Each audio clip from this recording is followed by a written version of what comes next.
asem de bi da nipa so papa na obade mfa akra yehri nyina ensie yie na abusuafo a mo hwere madehye obade nchiche mo re mama ho den eya asem resisei na men wo asije wontene ya o wontene ya na seben wo pa na hunu sese eya wo eya ekanipa ho ebatanipa ho wo fima enye yie nti de nemenu nyina wo se ye ne se yetina so beka se o na se me de menyisa obia susue ne so benyi pa obia susue ne so benya be ye fie duokron fie oha ne ekire na so de obade ne pe no abena yenka hu se ahaban no bidie ete emono te ene mono nso so sa dada enso ete emono te enti yemfa sanhye trim se abofrawu eno panin nso so ewu emfa ho ne fie wadi ni nyina wo ba de ensem ni nyina nti adopai me ba ya na yedidi nkomo ya na ne me kire Dominic ne na sei ene kofi asase de aye ne de CJ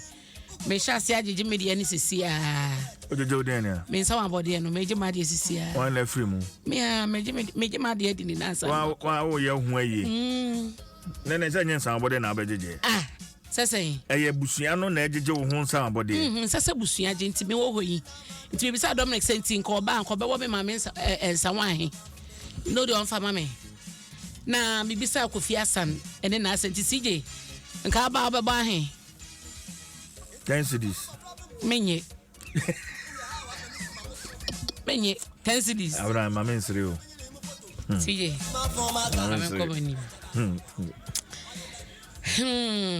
bibi abe fa Abraham yanko da bonka na CJ ma me fa won hyase nyina arehusemu a na me fa won hyase wo daily guide na yewra John Kuma se busumi ya da itutu duba kono na amane abetodwa adokotafo ekopapai no na wo mo betre adeko a eku no wo mo chese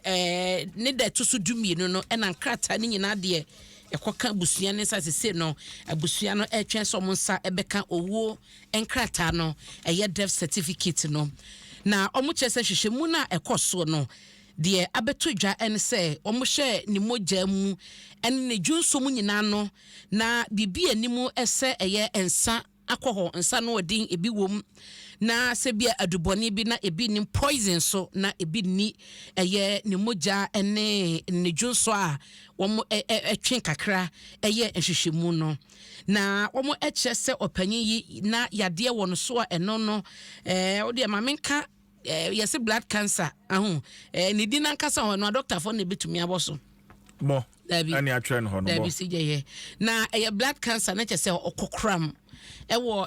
ni mogya mu a kyese wako ntu se wako achepa eno ene de obokrata na ekanto mo kyese emane sintopa ma ekowi achi krompo no enya sunsuaso na ne red blood cells no na ni nyina krompo no ahoɔden no ekofom pa ama ekɔ achi no na edin sunsuaso bi ti se bone fractures no ne kyese sige complications ne de na edroso nti no ena keka bomu a ekun yewra John Kuma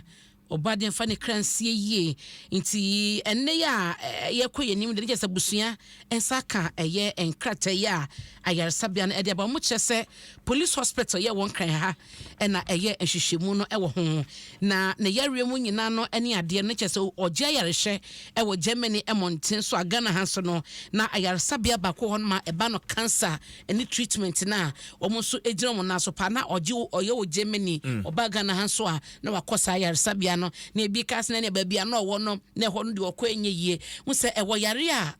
okun yare a wo so a wo sa na determine ayarsabia wo so nipa ho CJ me se ye ko be ya ye te hanom a yare wa hye nipa ho a ginyame na ya so ahwe yie ene apomode ho hia sese ho ehia yen yare wa hye cancer ye bodin yare bone pa so na hye nipa ho cancer na de koba nti da beji twi ba ko pe no na se ede wo sia no Enti no nti no we de akeka ne sensem bia no amanebona nya beto dwa yesi na asan no odi ni mogya mu aduboni bia ni mogya mu na poison so ni mogya mu autopsy report no aba enam de amana sije message na abrehosema mu baako ewo Jirapa Dubai penya no oda no na sije ensema efri awudie mu ban no nsema ebato de bia na bisa ho se wo bebi adwuma fa nipa bi betena mu so munya adwuma no na ye anase ye nka wonya usika no no de wade agu banka na agu dem no wadi wade a ene ebre no so na abekwa na wokọ CJ woni mu se posifu a womo ewon potem womo wa district court akwa asetena ama mo kire se HR manager no wo Royal Kozim Hills Hotel honom eye Jirapa Dubai no ono ne mpena ene kabo mu edi papa yewu etisa nimpena no so ye adwuma hospital ho nimpena no ye adwuma hospital ho am just na nimpena no front desk na chesa ye tie ne say na panya ye kana semi Mahama akpan yichei na ho no ye adwuma as HR manager na wo se mema ni bi won mo ni ahohyeso enti maya na badwuma mu no onyo ma no de dada twetwe mprant afi no na se kratwe abehye ema na wo adwuma ni mu eba no sanso no adwuma ne ye no ayeden sanse wono no hum so ye ne kra we ye ne krant no adwuma ne wo so mo ye no na ayebasa enti ni saso no eno mo fa ye mo de pam papa ifra adwuma ni mu na no krampo no omo se ne girlfriend a wo bo anu ma ne di adwuma no kra no ono ye national service o enka mo pam no ena papa na ye se omunya ono na wonye adwuma se be ma na ne ni momukọ enti da no posifo chese hwehwemu o ma ye kire se eda no a rehosem ni siye no Mahama ye no ye HR manager ni ge no di nkomo bebre no ana ope baabi a papa no master key ewo ene watumi de aboawura ne de makodi ni sabone no enti one ebe we di san komo no ne kasa ne nyam nsuso no na wone awura foforo so a wono nsuso ye ne girlfriend o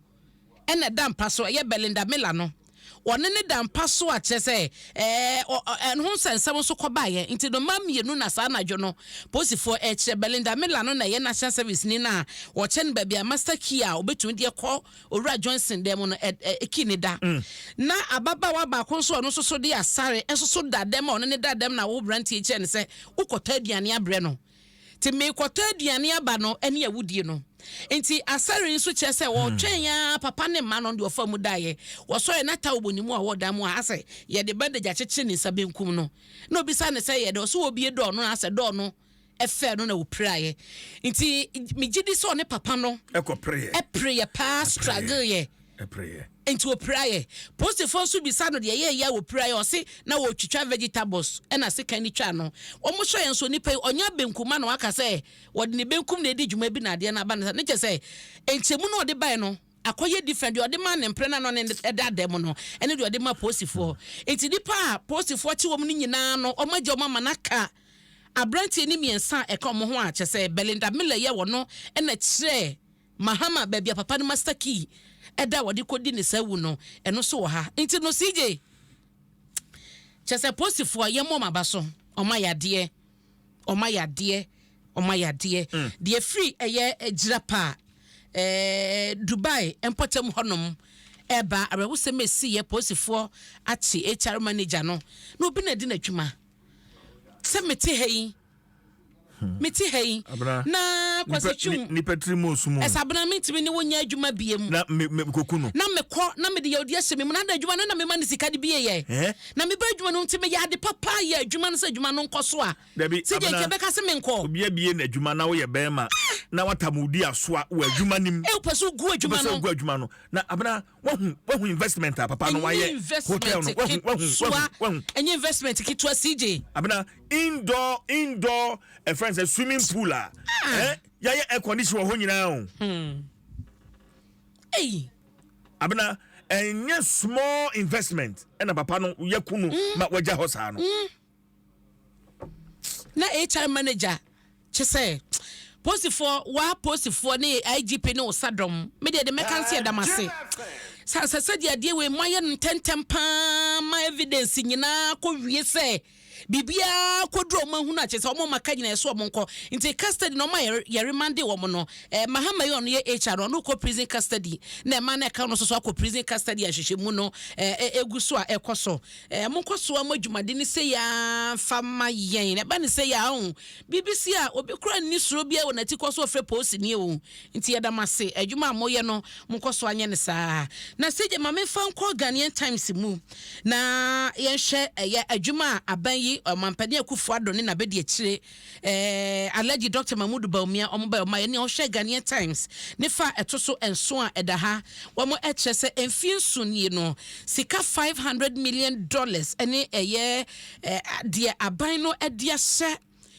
technical and vocational education mu nti wo se we no ya na skill nsanu dwuma ti wo ko senior bia wo JHS no na person ko vocational school ko na ho no niema musua doso pa eba na technical no so ade musua doso pa wo be wie no na wonya nim de osanso wo nsanu dwuma eno ene ni so de hunu kesi abane de si nani so a wo mo akire emodem bo a wo mabo eni page o ma page TVET ni mu de ekonanim na ne nyina mu no wo mo akire se o mu guso aso edibi eka ho a wo mo abobobo so adwuma wo maye wo se sesi ye kasai no se wo hwa o mabomode upgrade asanso apagam 34 National Vocational and Technical Institute wo Ghana se no makoma aduasanan ena wo mapagam amana kɔ abefo kwanso a ene nkwade kɔ hɔ no de wo de machine so mo de besua adwuma se construction a ho aka de nyina no wo mo de ama Vice President ebomu amane wo de bokrata ne feto so enso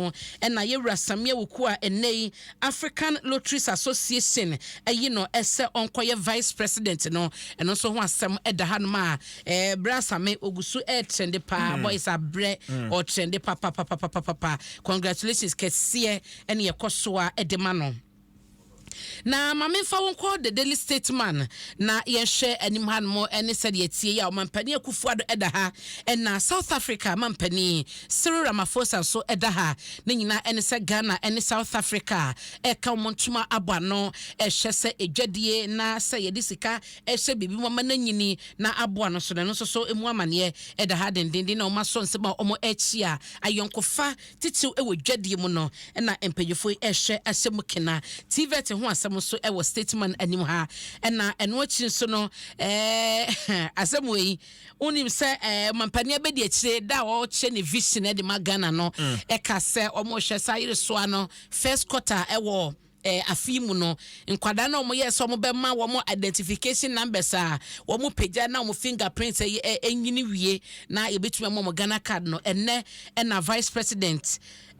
launch Ghana card number omo de be ma newborns kwada na ye wo mo foforo no nti ye de ani be de akire pa na ye de hu dwuma eno so ewo ABC da obokrata yanim na ye hwe Daily Graphic da obokrata yan so na fe yentie emu amane a wo senior high school sa said no ebo wamane ese Dr. Brenner Champon yo yeso afo hye enuane ne eyeku adwuma nsam so no wode school farms esanso aba no ne nyina so eka ho bia wo mode ehye planting for food and jobs no phase 2 ni mu a omo chese omo ani abre papa ewo hodom da bokrata abomu amane na apprenticeship program no so na Vice President eni mpanyufo ahodo bi apa hontuma wode ebeboa ama emabu anya ensadunyuma na wonmo so edi akowomanim na mekenkan ba ko bia nra ase National Youth Authority no na omo so ehwesa construction eno so omo be map no nimudie ene tete ewo mu a eno so ekonkan ti sije da bokrata ne mu amane de dodo no a na da hai enti Youth Employment Agency na omo chese omo emabu eba no construction a omo emabu entity ye omo betumi ayesa adwuma no de break the bokrata no abo ho amane na akoda ankoda bokrata mu abompie so mamenkenkan sa asemi kakra ema atiefo CJ ukobom pie so a omo kyese aban no akọ pa community mining yi bi hontuma ewo honom ye no ewo Prisia Huni Valley mansinimo ewo atoemantemu na de akoba ne se enipa bi keka ese sa asase na wo mo akwa hontuma so omo ne no honom de koye community mining no asase kwampo na nanom na asase nyom dia wo mo kyese ye obi concession ena nanom ekokodi sa adwuma ne aban ne kodi sa adwuma ne wo honom ehosema bebebre no a nana brempon yo to mienu ena wo ye ohena wo bompie so honom ena wo kye so momni na mo keka sa asem ni nyina no munim de omo ka wo sesa ayi omo kye se god na sarebedi akon ena kasa asase no ye nipa bi de ye omo concession na so se god ka asem no god na ntimi ansisu de anka se asase no ya Abena Opokua Ahweneɛ asase ena nananmo echinchi mo se je na asena nananmo si wo machi agede koye community mining nti wo se enye no kre na omo ni na mo keka sa asem ni nyina no mo mpia bonten wo so as far back as 2022 and was shasi di hu dwuma sa asase no wo mo kwa structure din akoye bibia na ja o matumi adisa dwuma no wo honom se na nipa bi peso mu adi wo manim Lands Commission akwa ya akodi omudi akoto asase no so eno ko no so mu ni ministry di nkomoso mo masa akwan no enti woni ba bia sansense wo nyina efifiri eba na ni nyina mu na brempo oto sumienu kire se semtwofo akeka asase no ye obi dia ne ade ni nyina no wo so bia to na adwimu community mining no yade a eba beboa emabu na emabu so nya bibi adwumaye na di sika so gombotom na wode ahyo masetena mu enti de ankoda bokrata ebosa amanie yi ewo han masije mede ebewie ewo ha pepepe why na